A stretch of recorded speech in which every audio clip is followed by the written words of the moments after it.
Bakit ganon? Parang totoo ang naganap na kasalan sa ending ng What's Wrong with Secretary Kim PH. Ayan nga ang sigaw ng mga netizens. Narito at ating panoorin.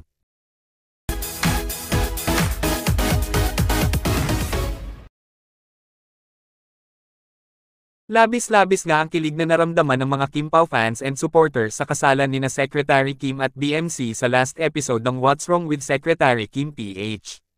Kung titignan nga daw, at papanoorin nating maigi, ay halos parang di umano'y totohanan nga daw ang nangyaring kasalan dito.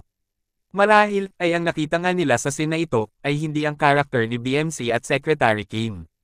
Kundi, ang totoong pagkatao ni Kim Chiu at Paolo Avellino. Dahil ramdam na ramdam mo nga daw talaga ang bawat kissing scene at ngiti sa bawat mata nila. Yung bang ramdam mo ang napaka-genuine na pagmamahal nila sa isa't isa.